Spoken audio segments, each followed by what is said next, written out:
Assalamualaikum students. Today we are going to discuss oxides of phosphorus. Phosphorus के दो common oxides हैं, phosphorus trioxide and phosphorus pentoxide. ये topic हम discuss कर रहे हैं according to PTB Punjab textbook board का ये टॉपिक है। चैप्टर नंबर 4 है और टॉपिक नंबर है 4.3.4। जैसा मैंने कहा कि फास्फोरस के दो कॉमन ऑक्साइड्स हैं। कौन कौन से? Phosphorus trioxide, phosphorus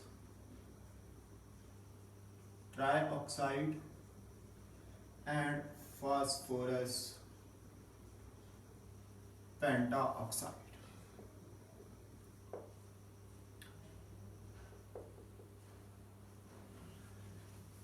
phosphorus trioxide यानी P2O3, इसको हम P4O6 भी लिखते हैं।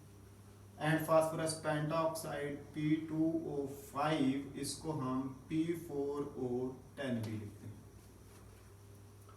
बेसिकली जब आप फास्फोरस ट्राईऑक्साइड का molecular mass vapour density method के थ्रू फाइंड करते हैं तो फास्फोरस ट्राईऑक्साइड का मॉलिक्यूलर मास आता है, molecular mass through vapour density measurement, ये आता है जी 220।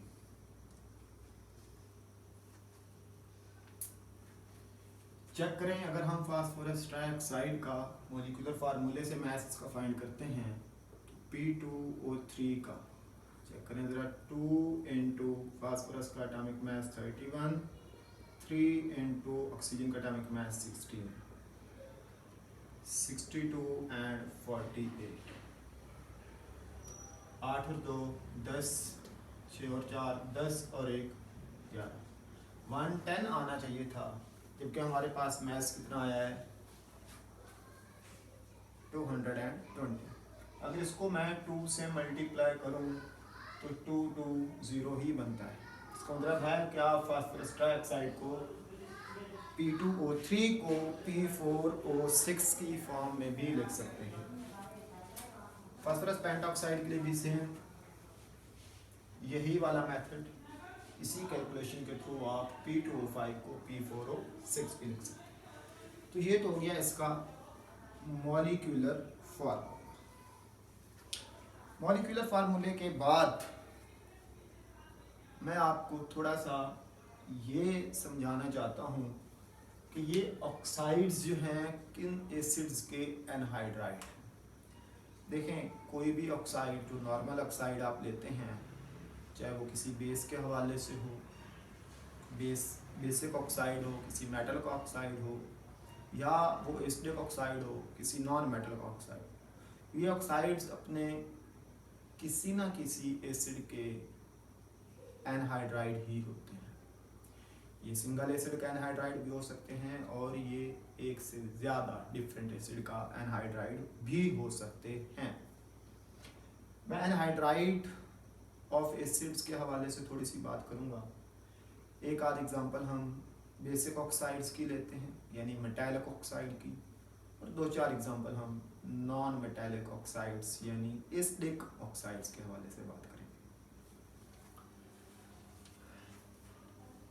फॉर एग्जांपल हमारे पास Na2O सोडियम का एक नॉर्मल ऑक्साइड है, MgO मैग्नीशियम का नॉर्मल ऑक्साइड है। ये दो मैं एग्जांपल ले रहा हूँ, आप मज़ीद भी एग्जांपल लेकर इसी तरीके से चेक कर सकते हैं जिस तरह से मैं बता रहा हूँ। कार्बन डाइऑक्साइड, सल्फर ट्राईऑक्साइड, पहले इनको देख लेते हैं, फिर आपको नाइट्रोजन के कुछ ऑक्साइड्स के हवाले से बात करूँगा। ये बेसिकली एनहाइड्राइड है सोडियम हाइड्रोक्साइड का। anhydride of sodium hydroxide, and this is anhydride of magnesium hydroxide, anhydride of carbonic acid,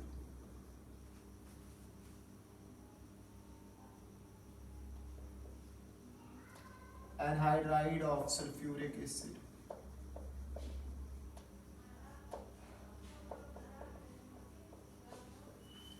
ये आप एनहाइड्राइड कैसे फाइंड करते हैं? देखें, एनहाइड्राइड मतलब आप एसिड या बेस में से वाटर को रिमूव कर दें। अगर मैं सोडियम हाइड्रोक्साइड में से वाटर को रिमूव करता हूँ, मुझे बताएं कि क्या यहाँ से वाटर निकल सकता है? ऑब्वियसली वाटर में H2 होता है, 2 हाइड्रोजन होते हैं, डाइहाइड्रोजन ऑक्साइड है, यहाँ पे एक हाइड्रोजन नजर आ रहा है। तो अगर ऐसी फॉर्म हो तो आप क्या करेंगे? आप इसको मल्टीप्लाई बाय 2 करेंगे। अब मैं इसको अपनी आसानी के लिए कुछ इस तरह से लिख लेता हूँ। जब इसको 2 से मल्टीप्लाई किया तो ये बन गया जी Na2O2H2। अब यहाँ से वाटर को आप निकाल दें तो H2O हाइड्रोजन निकल जाएगा यहाँ से कंप्लीट, ऑक्सीजन एक चला गया, तो माइनस H2O किया हमने, क्या बना जी? Na2O। So this is the anhydride of sodium hydroxide. Magnesium hydroxide में देखें तो इसको मैं लिख सकता हूँ जी MgO2H2। यहाँ से वाटर निकालें आप, 2 हाइड्रोजन, एक ऑक्सीजन निकल गया, बाकी क्या बचा जी? MgO। यहाँ से वाटर को निकालें, 2 हाइड्रोजन, एक ऑक्सीजन, CO2। यहाँ से वाटर को निकालें, 2 हाइड्रोजन और एक ऑक्सीजन, SO3। ये सारे ऑक्साइड्स जो मैंने यहाँ पे लिखे हैं ये अपने एसिड्स के एनहाइड्राइड। हम देखते हैं जी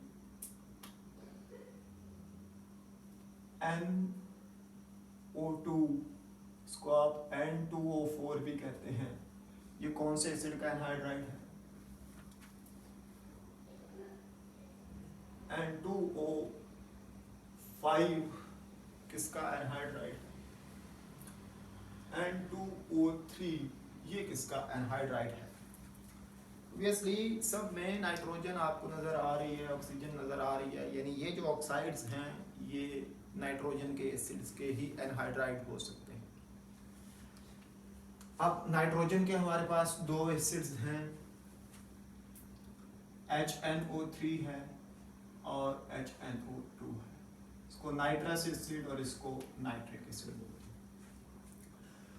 अब हम देखते हैं भाई नाइट्रिक एसिड में से अगर वाटर निकाले तो यहाँ से कौन सा एनहाइड्राइड बनेगा। फिर हम नाइट्रस एसिड के लिए देखेंगे कि वाटर निकाले तो यहाँ से कौन सा एनहाइड्राइड बनेगा। इन दोनों को कंबाइन करके चेक करेंगे कि कौन सा एनहाइड्राइड बनेगा।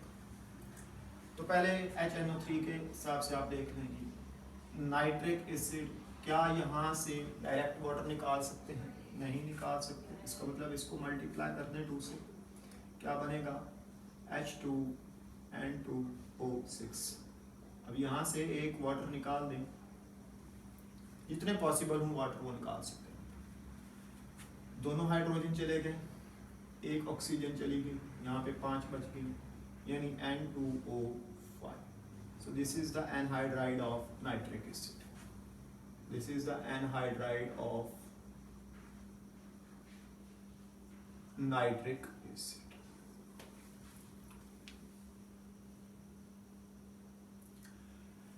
नाइट्रस एसिड के लिए अब देखें जरा,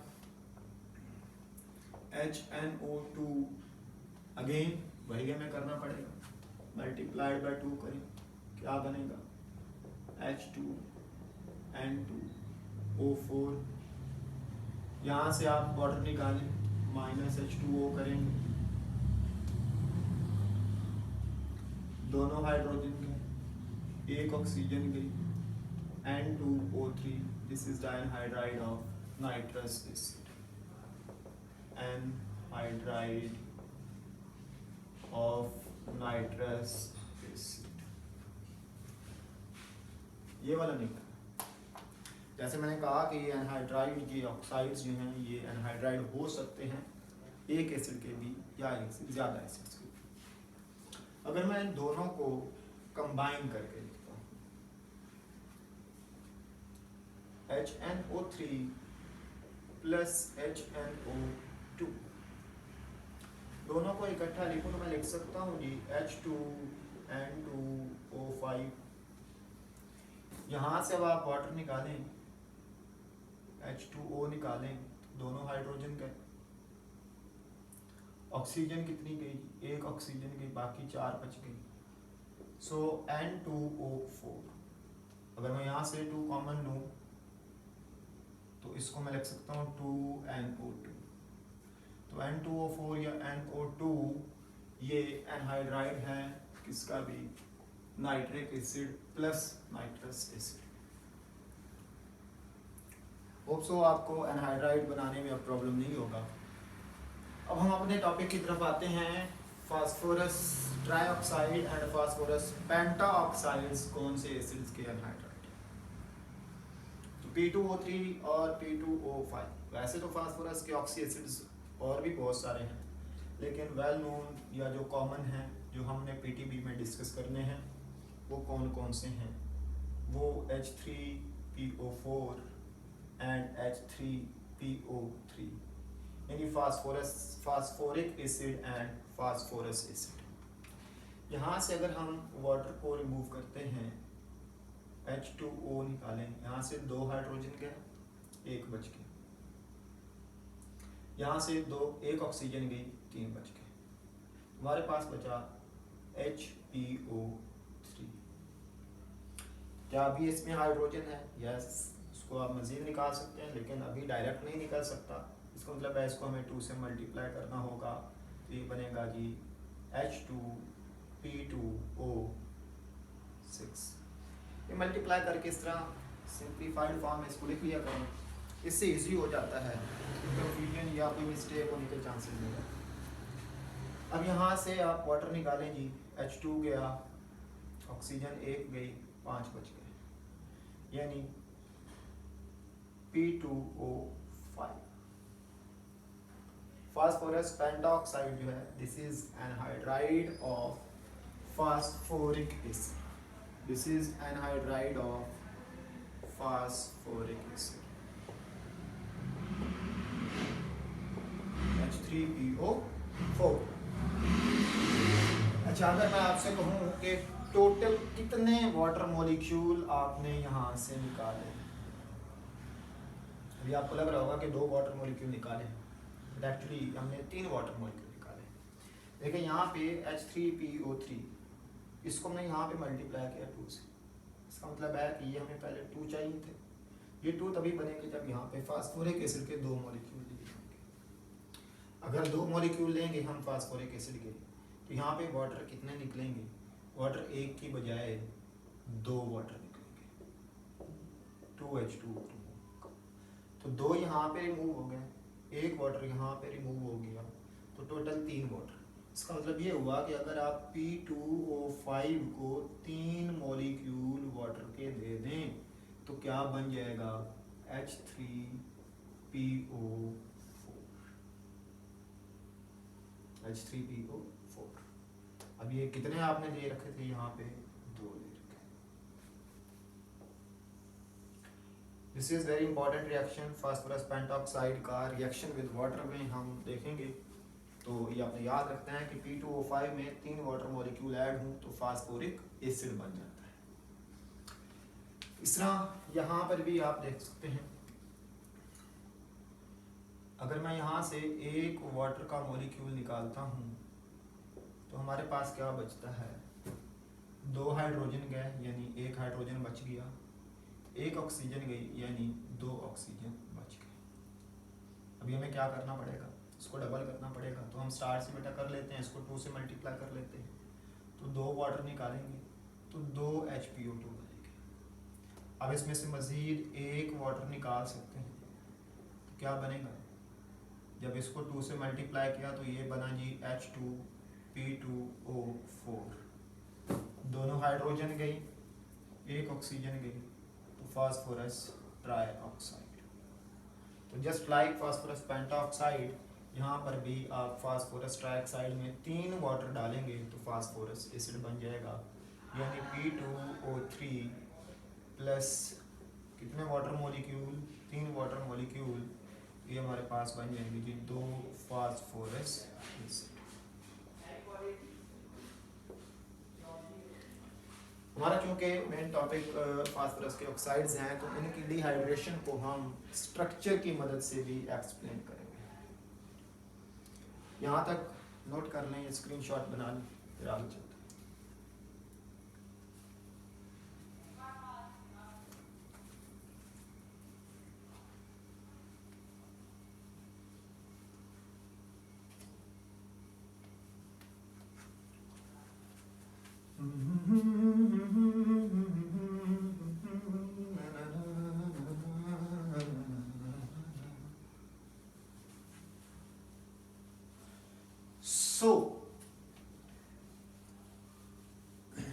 हम फास्फोरस के 2 ऑक्साइड्स देख रहे हैं,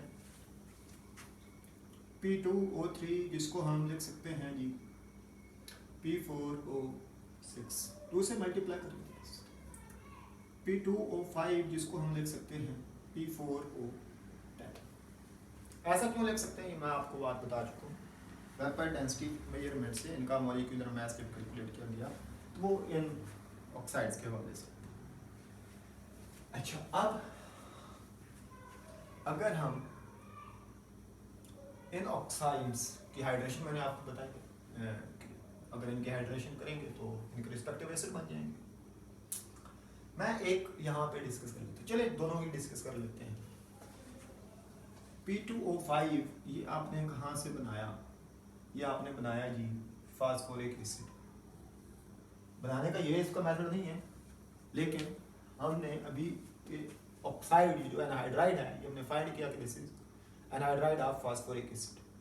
तो स्ट्रक्चर के हिसाब से इसको हम एक्सप्लेन करेंगे। वहाँ पे एक बड़ा इंपॉर्टेंट पॉइंट है, एक्चुअली वो आपको डिस्कस करना चाह रहा हूँ, इसलिए स्ट्रक्चर की मदद से भी इसको बताने लगा। तो this is anhydride of what, this is anhydride of H3PO4। इसका बनाएंगे स्ट्रक्चर कैसे बनता है, फास्फोरस लिख लेंगे हम, ऑक्सीजन एसिड लिखने का क्या तरीका होता है, 4 ऑक्सीजन है तो ये मैंने इसके 4 ऑक्सीजन लगा दिए, 1 2 3 and 4। इसको हमने डबल बॉन्ड करके, ये लोवेस्ट स्ट्रक्चर है, हम कंप्लीटली उसको एक्सप्लेन नहीं कर रहे, लोवेस्ट स्ट्रक्चर कैसे लिखा जाता है जैसे इसको स्ट्रक्चर बना रहा हूँ। फास्फोरस लिख लेना है, 4 ऑक्सीजन लिखनी है आपने। अब 3 ऑक्सीजन को आपने दे दिया जी एक हाइड्रोजन, चूंकि 3 ऑक्सीजन है तो 3 हाइड्रोक्सिल, 3 ऑक्सीजन 3 हाइड्रोजन, हर को एक हाइड्रोजन दे दिया, यहाँ पे बॉन्ड करके डबल। फास्फोरिक एसिड के का इसके अलावा और स्ट्रक्चर जो स्टेबल हो वो पॉसिबल नहीं, इसका यही स्ट्रक्चर है, इसी को लेकर चलना।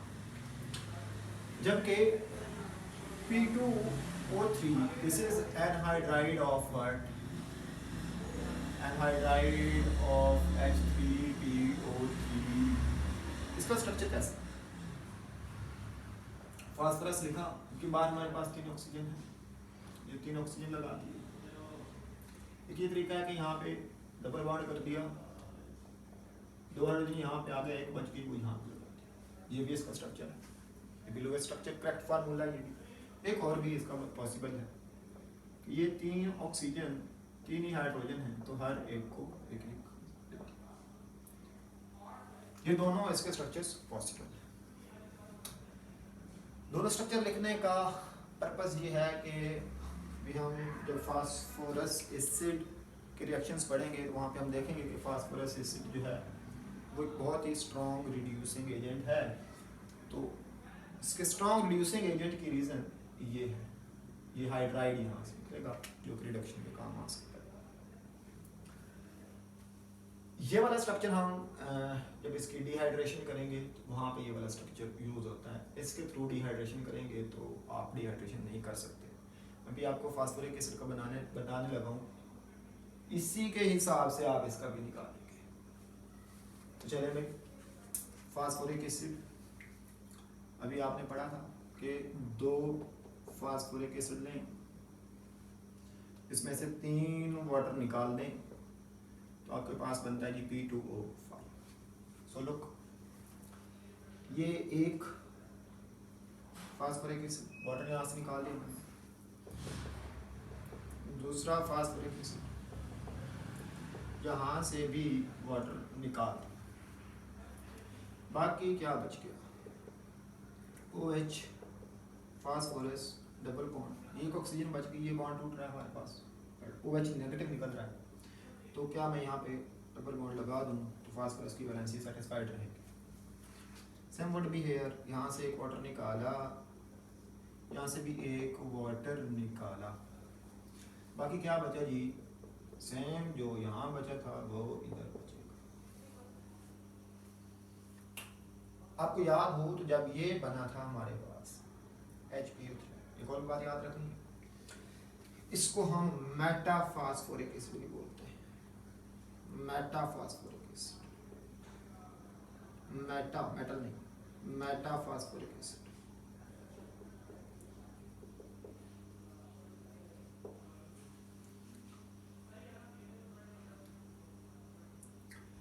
फिर हमने इन दो मेटाफास्फोरिक एसिड को मिलाकर वहां से वाटर एलिमिनेट करवाया था। देखें, अगर मैं यहाँ से एक से हाइड्रोक्सिल लेंगे तो दूसरे से हाइड्रोजन लेंगे, एक H2O और निकाल दें, बाकी क्या बचा, लेकिन ये ऑक्सीजन लिंक हो जाएगी इस फास्फोरस के साथ, तो ये जी आपके पास P2O5 का स्ट्रक्चर भी आ गया। कितने वाटर निकले, 1 2 3, P2O5, P2O3 and 2 5। ओके, यहाँ पर भी आप सेम प्रोसेस यूज करेंगे।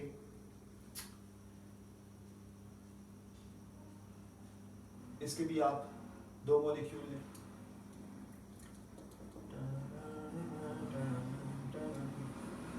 हाइड्रोजन एंड हाइड्रोक्सिल निकाल दिया, हाइड्रोजन एंड हाइड्रोक्सिल निकाल दिया, यहाँ से एक वाटर गया, OH P double bond O, ये बचा, यहाँ से भी OH P double bond O, ये बच गया। अब इन दोनों को मिलाकर एक वाटर और जाए तो बना PO, ये ऑक्सीजन लिंक हो जाएगी इस फास्फोरस के साथ, this is P2O3।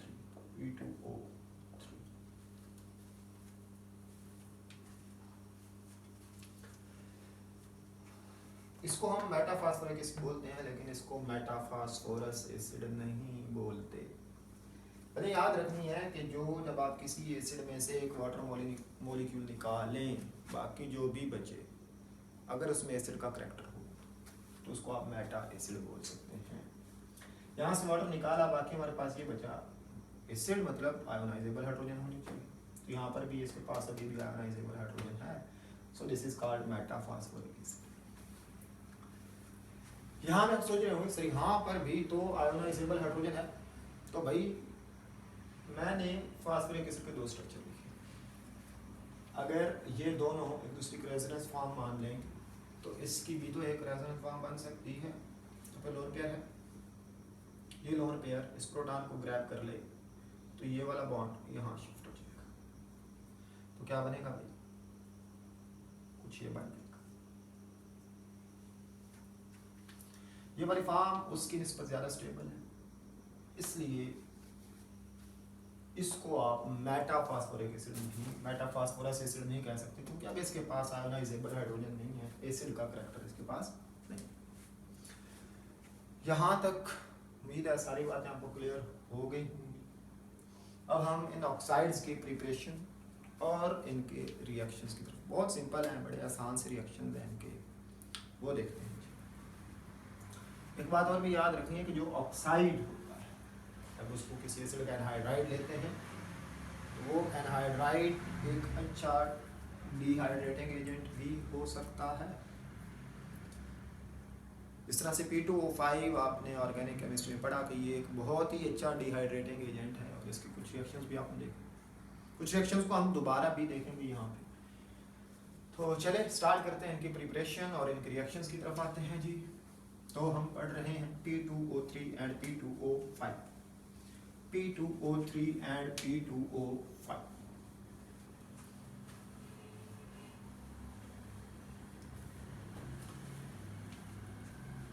P2O3 and P2O5 preparation पहले देखते हैं इनकी जी। तो प्रिपरेशन इनकी बड़ी आसान है जी। ये फास्फोरस को अगर आप बर्न कर दें ऑक्सीजन के प्रेजेंस में, ये वाइट फास्फोरस है, वाइट फास्फोरस तकरीबन 50 डिग्री सेल्सियस पर ये बर्न हो जाता है और ये बनाएगा जी P2O3। यहाँ पर भी बिल्कुल सेम रिएक्शन है, वाइट फास्फोरस बर्न करें तकरीबन 50 पर P2O5 और यहाँ पे P2O3 बन रहा है, वहां पे P2O5 बन रहा है। तो याद रखना है यहाँ पे लिमिटेड सप्लाई होगी। अगर लिमिटेड सप्लाई लेंगे तो P2O3, और अगर एक्सेस सप्लाई ऑफ ऑक्सीजन होगी तो फिर P2O5। चल बैलेंस कर लें इसको। इसको मैं क्या लिख सकता हूँ, P2O4 लिख सकता हूँ। तो बैलेंस करने के लिए मैं थोड़ा इसको इस तरह से लिख रहा हूँ, P4O6 या फिर आप 2P2O3 लिख सकते हैं। तो ऑक्सीजन 6 है, 3 से मल्टीप्लाई करते हैं। इसको क्या लिख सकते हैं, इसको P4O10 लिख सकते हैं या फिर क्या लिख सकते हैं 2P2O5, 2 कॉमन लिया P2O5। ऑक्सीजन 10 है तो मल्टीप्लाई बाय 5 कर दें तो बैलेंस हो जाएगा। ये जो दो रिएक्शन आपने प्रिपरेशन के लिए इसको याद रखने हैं, बहुत ही आसान है। ऑक्सीजन में बर्न कर दिया वाइट फास्फोरस को, लिमिटेड सप्लाई होगी तो P2O3 बनेगा या P4O6 बनेगा, और अगर एक्सेस सप्लाई होगी तो P4O10 या P2O5। और रिएक्शंस की तरफ आते हैं। फास्फोरस ट्राइऑक्साइड के जो रिएक्शंस हैं, सिर्फ 3 रिएक्शन आपने याद करने हैं, बस 3 रिएक्शन। P2O3 को आपने ऑक्सीजन की प्रेजेंस में, ऑक्साइड जो बना P2O3 बना, उसको फिर ऑक्सीजन के साथ हीट कर देना। देखिए दूसरा reaction, reaction with water, reaction with water, 2 conditions में, कोल्ड और हॉट। बस P2O3 की रिएक्शन खत्म। रिएक्शन लिखते हैं जी, P2O3 ऑक्सीजन, अरे क्या बनेगा, बिल्कुल सिंपल है, P2O5। रिएक्शन विद वाटर इसका देखें, कोल्ड और हॉट, 2 कंडीशंस लिखी हैं। P2O3 अगर आप इसका याद करें, P2O3 किसका एनहाइड्राइड है, this is anhydride of phosphorus acid. अगर इसमें 3 वाटर मॉलिक्यूल, जो वहाँ पे हमने फास्फोरस एसिड में से 3 वाटर मॉलिक्यूल निकाले थे, वही 3 वाटर मॉलिक्यूल वापस कर दें तो क्या बन जाएगा भाई, H3PO3 बन जाएगा।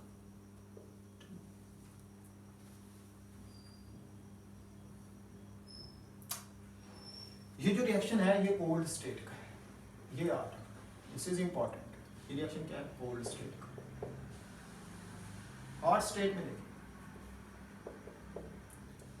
P2O3 कोल्ड में 3, तो हॉट में 6 वाटर मॉलिक्यूल ऐड हो सकते हैं। तो यहाँ पे हमें क्या लेना पड़ेगा, 2 लेना पड़ेगा। बात समझनी आपने, एक P2O3 में 3 वाटर मॉलिक्यूल ऐड हुए तो 2 P2O3 में 2 फास्फोरस ट्राइऑक्साइड में 6 वाटर मॉलिक्यूल ऐड हो सकते हैं। तो क्या बनेंगे, यहाँ पे 2 बन रहे थे तो यहाँ से क्या बनेंगे 4 फास्फोरस एसिड। जब ये हॉट होता है फास्फोरस एसिड तो ये टूट जाता है, किसमें? ये फास्फीन गैस, टॉक्सिक गैस है, फास्फीन गैस प्लस 4H3PO। याद रखेंगे, देखेंगे H3PO ये मॉलिक्यूल है, ये इतने निकाल दें कितने बचे? ऑक्सीजन, एक फास्फोरिक एसिड, एक फास्फोरस एसिड में से PH3 गया, 3 ऑक्सीजन, 3 फास्फोरस एसिड बचे हुए हैं H3PO3, तो हर को एक एक एक एक ऑक्सीजन दे दो तो 4H3PO4। तो यहाँ पे क्या बनता है आपके पास? ये PH3 बनता है plus 4H3PO। I hope so कि आपको ये रिएक्शन पसंद आए होंगे, समझ आए होंगे। ये फास्फोरस डाइऑक्साइड के 3 रिएक्शंस, बेसिकली 2 ही हैं। ऑक्सीजन हीट कर दो, रिएक्शन विद वाटर, 2 स्टेट में लिखना है, कोल्ड और हॉट। ये बहुत इंपॉर्टेंट है, this is very very important, पूछा जाता है एग्जाम में। P2O3 का वाटर के साथ रिएक्शन लिखें।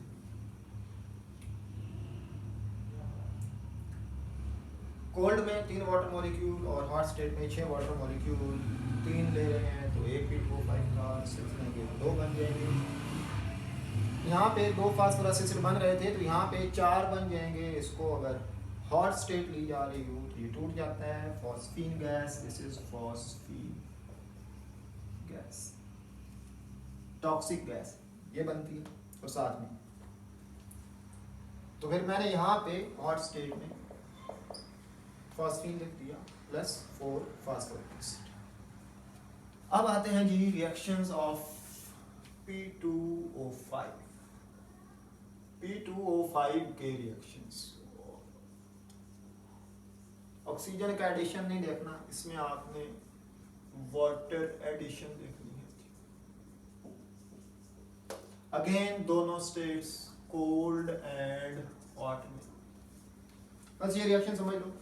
आगे फिर उसका एज अ डिहाइड्रेटिंग एजेंट हमने रिएक्शन देखना है और फिर हम ये बात करेंगे कि P2O5 डिहाइड्रेटिंग एजेंट के तौर पर यूज हो रहा है तो व्हाई नॉट P2O3। सो देखते हैं P2O5 में एक वाटर मॉलिक्यूल ऐड हो तो क्या बनेगा? H2 बनेगा, P2 बनेगा, O6 बन जाएगा। बस ऐड कर दिया, कॉमन लेने, यहाँ से 2 कॉमन आ सकता है, HPO3, this is metaphosphoric acid, आपको पहले भी बताया, याद रखना है। P2O5 में अगर एक वाटर मॉलिक्यूल ऐड हो तो बनता है मेटाफॉस्फोरिक एसिड। ये इसका कोल्ड स्टेट का रिएक्शन। इसका हॉट स्टेट का रिएक्शन जो है वो 3 वाटर मॉलिक्यूल ऐड कर दो तो क्या बनना है? तो आप जानते ही हैं P2O5 में 3 वाटर मॉलिक्यूल ऐड होते हैं तो क्या बनता है? H3PO4।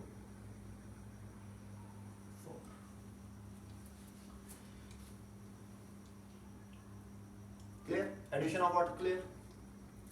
अब हमने P2O5 as dehydrating agent. This is very very important. P2O5 as dehydrating agent. तो ये किस किस की डिहाइड्रेशन करवा सकते हैं? बहुत सारे कंपाउंड्स हैं, चंद एक कंपाउंड मैं लिखता हूँ यहाँ पे, like sulphuric acid, nitric acid, acetic acid, ethanol यानी इथाइल अल्कोहल, इन सब की डिहाइड्रेशन कर सकते हैं। चलिए रिएक्शन लिखें, H2SO4 प्लस P2O5,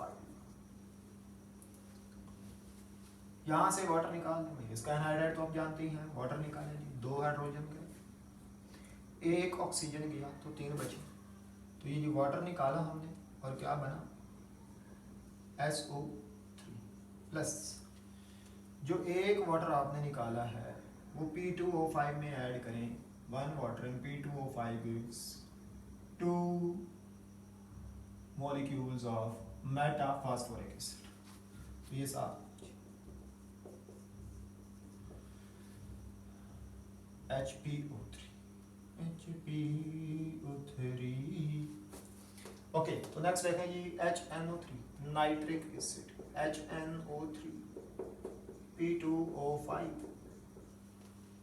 नहीं निकल सकता तो क्या करेंगे, इसको 2 से मल्टीप्लाई करेंगे तो क्या बना जी H2N2O6। हाँ जी H2 वाटर निकालना है आपने, 2 हाइड्रोजन गए, 1 ऑक्सीजन गई, तो क्या बचा N2O5 बचा, प्लस जो एक वाटर यहाँ से निकाला वो यहाँ पे ऐड कर दो तो अगेन 2HPO3 एसिटिक एसिड। हाँ जी बच्चों, आयोनाइजेबल कौन सा है, ये वाला, तो 1 हाइड्रोजन है तो हमें 2 लेने पड़ेंगे क्योंकि वाटर को H2 चाहिए होता है। हाँ जी P2O5 इसके साथ मिलकर 2HPO3 बनेगा और साथ में एसिटिक एनहाइड्राइड बनेगा, acetic anhydride. So the last one is ethanol, और ये आप जानते ही हैं एथेनॉल से अगर आप वाटर निकालें हाइड्रोक्सिल और यहाँ से हाइड्रोजन से तो क्या बनता है ethene C2H4 plus 2HPO। This was all about phosphorus trioxide and phosphorus pentoxide. Hope so आपको समझ आई होगी, बहुत आसान रिएक्शन है, समझिएगा, इनको कीजिएगा। अगर कहीं कोई प्रॉब्लम हो तो आप कमेंट सेक्शन में क्वेश्चन कर सकते हैं, आई इंशाल्लाह will reply. This is Shahid Imran, thank you very much for watching.